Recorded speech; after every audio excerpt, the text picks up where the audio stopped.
नमस्कार दोस्तों। इंडिया ने बांग्लादेशी एक्सपोर्ट इंडस्ट्री को बैडली हिट करते हुए सेवरल बांग्लादेशी प्रोडक्ट्स पे एक्सपोर्ट बैन लगा दिया है, जो डायरेक्ट लैंड रूट्स के माध्यम से इंडिया में एक्सपोर्ट्स होते थे। बताया ये जा रहा है कि इन टोटल एक्सपोर्ट्स की वैल्यू 770 मिलियन यूएस डॉलर है। सो बांग्लादेश को एक मैसिव लॉस होने वाला है। इनफैक्ट ये एक टिट फॉर टैट मूव है, क्योंकि पिछले महीने बांग्लादेश ने सेम तरह का एक्सपोर्ट बैन इंडियन फाइबर पे लगाया था वाया लैंड रूट्स। सो यहाँ पे न्यूज आप देख पाओगे, वर्ल्ड मीडिया एक्सटेंसिवली इस न्यूज को कवर कर रहा है। India blocks land routes for several Bangladeshi goods hits textile trade. और सबसे अधिक बांग्लादेश का टेक्सटाइल सेक्टर प्रभावित होगा, क्योंकि जो रेडीमेड गारमेंट्स इंडिया में एक्सपोर्ट होता था वो अब नहीं होगा। So now in a tit for tat move, India ने बैन किया है imports of several items from Bangladesh via land routes. जी हाँ, लैंड रूट्स के माध्यम से जो इंपोर्ट होता था इंडिया में, वो अब केवल सी रूट्स के माध्यम से ही होगा।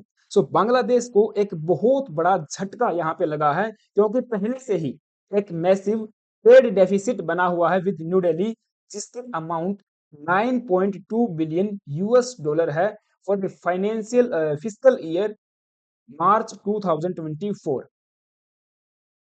तो इसके रिगार्डिंग कॉमर्स मिनिस्ट्री ने 17 मई को एक नोटिफिकेशन जारी किया, जिसमें यह बताया गया कि जितना भी इंपोर्ट होता है बांग्लादेश से will only be allowed through Mumbai's नवा सेवा एंड कोलकाताज सी पोर्ट्स। तो सी रूट्स के माध्यम से ही ये अब ट्रेड होगा, जिसमें केवल दो पोर्ट्स को ही यहाँ पे मंजूरी मिली है, मुंबई का नहवा सेवा और कोलकाता सी पोर्ट्स। क्योंकि पिछले महीने बांग्लादेश ने सेम तरह का एक्सपोर्ट बैन इंडियन यार्न पे लगा दिया था, या कहें कि इंपोर्ट बैन इंडियन यार्न पे लगा था वाया लैंड रूट्स।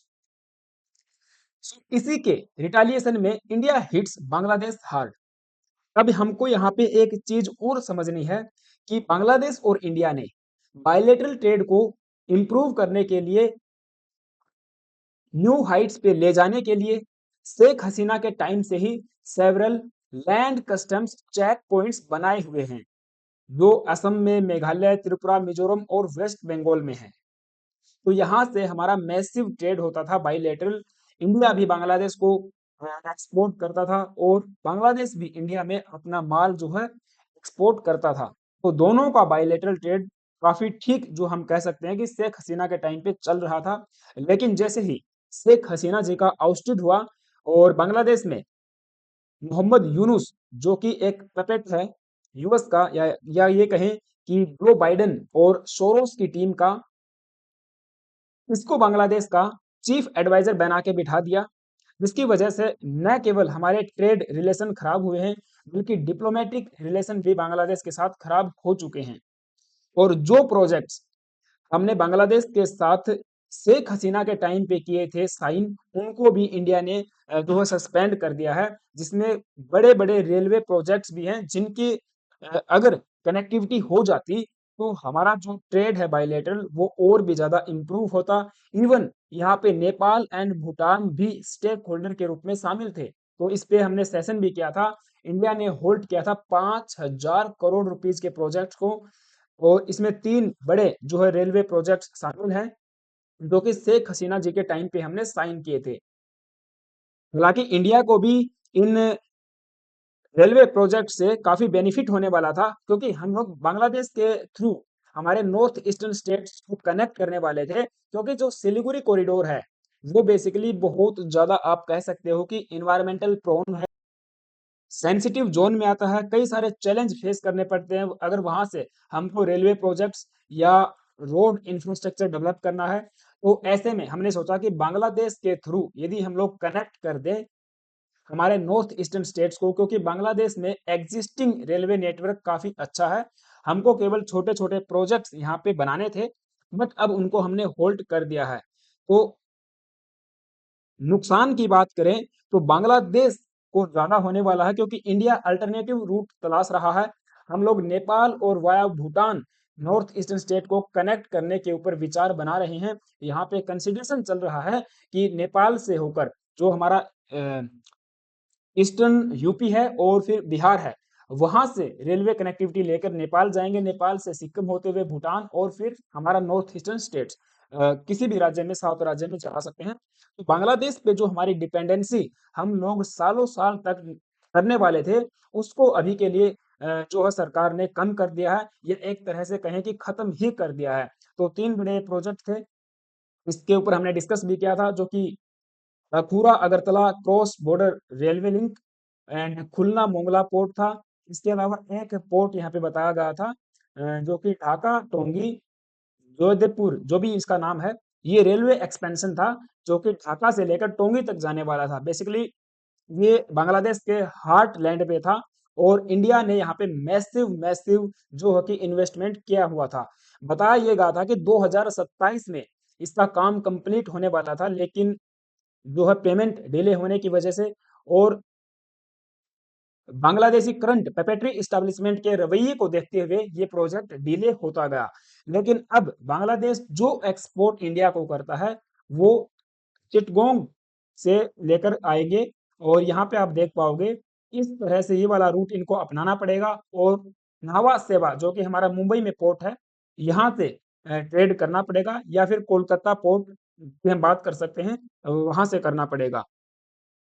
अच्छा, कौन-कौन से प्रोडक्ट्स पे बैन लगा है? तो सरकार ने यहाँ पे एक लिस्ट जो है जारी की है, जिनमें फ्रूट्स हैं, फ्रूट फ्लेवर्ड हैं, इसके अलावा कार्बोनेटेड ड्रिंक्स हैं, प्रोसेस्ड फूड है बांग्लादेशी, इसके अलावा वुडन फर्नीचर है, प्लास्टिक डाइज है, कॉटन है एंड कॉटन यार्न वेस्ट, इस तरह के कुछ आइटम्स हैं। इसके अलावा जो रेडीमेड गारमेंट्स है बांग्लादेश का, यानी कि textile export shall not be allowed from any land port, केवल और केवल मुंबई के नावा सेवा और कोलकाता सी पोर्ट से ही इनका एक्सपोर्ट बांग्लादेश कर सकता है। तो बांग्लादेश को इसकी वजह से क्या नुकसान होगा, इवन इंडिया पे भी क्या इम्पैक्ट पड़ेगा, हम बात करेंगे। लेकिन उससे पहले एक छोटी सी रिक्वेस्ट है, यदि आप चैनल पे नए आए हो तो प्लीज गाइज एक सब्सक्राइब करना, बेल आइकन को प्रेस करना, वीडियो अच्छी लग रही है तो लाइक भी जो है कर सकते हो, क्योंकि मैसिव न्यूज है ये। क्योंकि जिस रास्ते पे बांग्लादेश आज के समय चल रहा है, उसको इस तरह के रिटालिएटरी एक्शन की आवश्यकता है। अब पाकिस्तान को तो हमने मिलिटरली जो है जवाब दे दिया है, लेकिन बांग्लादेश का केस सिनेरियो अलग है। इंडिया ने वहां पे इन्वेस्टमेंट भी की हुई है, और अगर देखा जाए तो पीछे के समय में जब शेख हसीना पावर में थी, शेख हसीना रेजिम के दौरान हमने काफी अच्छे फ्रेंडली रिलेशन बांग्लादेश के साथ एंजॉय किए हैं। और इस पूरे रीजन में बांग्लादेश को स्टेबलाइज रखना, बांग्लादेश के ऊपर कंट्रोल रखना, ये इंडिया के लिए नेसेसरी है। लेकिन इंडिया को यदि ये इकोनॉमिकली हिट करेंगे, इंडिया को भी जवाब देना नेसेसरी है। खैर, अब इससे इम्पैक्ट क्या पड़ेगा, तो देखिए जो बांग्लादेशी एक्सपोर्ट इंडिया में आते थे वो अल्टीमेटली महंगे हो जाएंगे, उनकी जो कीमत है वो एक तरह से एक्सपेंड हो जाएगी। क्योंकि अगर आप देखोगे शिपमेंट का जो रूट है वो अगर चेंज हो जाएगा, तो आपको इंश्योरेंस भी आपका महंगा हो जाएगा, एक्सपोर्ट महंगा हो जाएगा, कस्टम ड्यूटीज महंगी हो जाएंगी। अल्टीमेटली जो आपने सामान भेजा है वो भी कहीं ना कहीं कीमतों में उछाल देखने को मिलेगा। ये तो सिंपल जो है फंडा है। तो एक मैसिव लॉस होगा बांग्लादेश के रिवेन्यू में।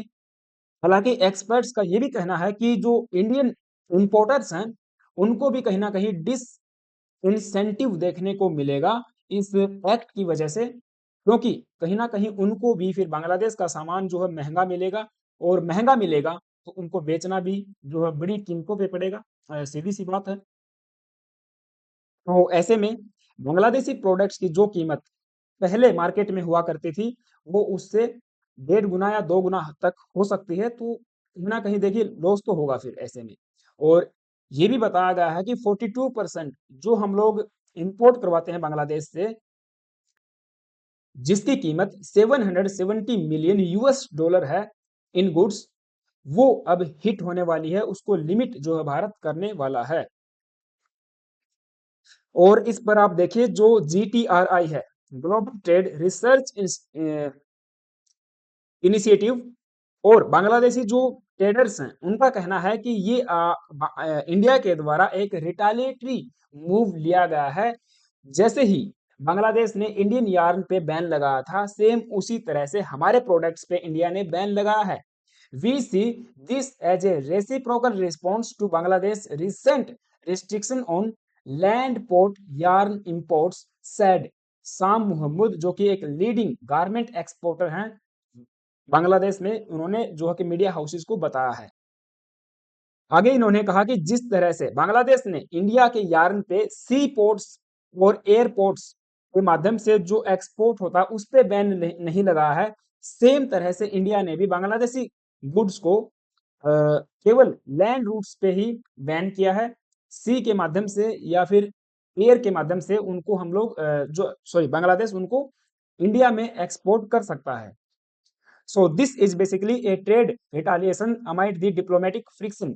JTRI की रिपोर्ट का ये कहना है कि इंडिया का जो रिस्ट्रिक्शन है are not isolated measures, they appears to be direct response to Bangladesh increasing trade barriers against Indian exports.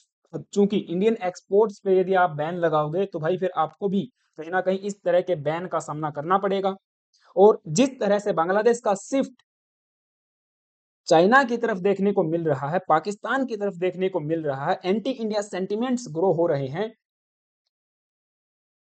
India को मिलिट्री एक्शन का थ्रेट मिल रहा है बांग्लादेशी लीडर्स के तरफ से, तो ऐसे में भाई इनको हिट करना जरूरी है।